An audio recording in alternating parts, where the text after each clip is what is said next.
রাধে রাধে। একটা ছোট্ট কথা, কোনো দিন আপনারা চিন্তা করে দেখেছেন? আমি যখন এই কথাটা চিন্তা করেছি আমি তো অবাক হয়ে গেছি। সত্যি করে সমস্ত নদী বইতে বইতে সমুদ্র গিয়ে পৌঁছায়। সমুদ্রেতে তো অগাধ পানি, সমুদ্র তো জলে ভরা, তবুও সব নদী গিয়ে সমুদ্রের সাথে মিলতে চায়। কেউ রেগিস্তানের দিকে যায় না। রেগিস্তানে জলের অনেক অভাব, রেগিস্তানের জলের দরকার। নদীগুলো পারলে সমুদ্রের দিকে না গিয়ে রেগিস্তানের দিকেও তো যেতে পারে, কিন্তু কোনো নদী যায় না। কেন জানেন? আমাদের বাস্তব জীবনেও কিন্তু এইরকম হয়।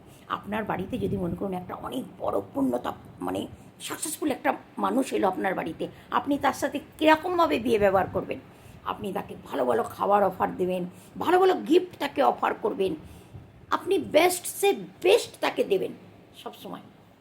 কিন্তু ওইখানে যদি মনে করুন আপনার একটা রিলেটিভও আপনার ঘরে আসে, অনেক গরিব, সে কোনো রকমের ডাল ভাত, খুব বেশি যদি দেন একটা ডিমের অমলেট বানিয়ে দিয়ে দিলেন, এর বেশি কিন্তু আপনি আর দেবেন না। তেমনি আপনি যখন বড় একটা খুব বড় লোক মানুষের বাড়ি যাচ্ছেন কোনো ফাংশানে, আপনি সবসময় চিন্তা করবেন আপনার গিফটটা যেন বেস্ট হয়। তার জন্য আপনি কী করবেন? আপনার সামর্থ্য না থাকা সত্ত্বেও আপনি সবচেয়ে বড় গিফট কিনে নিয়ে যাবেন। তা কেন? তার যেন দৃষ্টি আকর্ষণ হয়। কিন্তু সড়ক কিনারেতে, রাস্তার ধারে যে ভিখারিগুলো বসে আছে, তারা যদি আপনার কাছে চায় কিছু ভিক্ষা দিয়ে যান না, আপনি কি আপনার জেবের থেকে কর করে নোট বের করে দেবেন? 1 টাকা, 2 টাকা, 5 টাকা, 10 টাকা, খুব বেশি হলে 10 টাকা দেবেন, এর বেশি দেবেন না। একদম ঠিক কথা। যখন যে পূর্ণ হয় না, সম্পূর্ণ হয়, সব কিছু তার কাছে গিয়েই পৌঁছায়। ট্যালেন্ট, সাকসেসফুল, যে কোনো জিনিস যে সম্পূর্ণ হবে তার কাছেই গিয়ে পৌঁছাবে। যে অসম্পূর্ণ তার কাছে কিচ্ছু যাবেন না।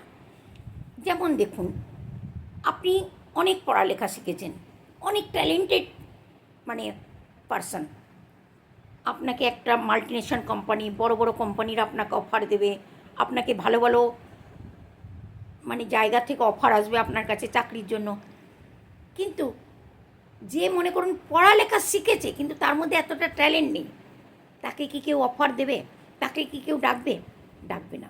সেই জন্য আজ থেকে নিজেকে সবসময় ট্যালেন্টেড, সম্পূর্ণ, পরিপূর্ণ এটাই মনে করবেন। কখনো মনে করবেন না আমার কাছে কিচ্ছু নেই, আমি ভিখারি, আমার আমার কোনো বুদ্ধি নেই, আমি বোকা। একদম মনে করবেন না।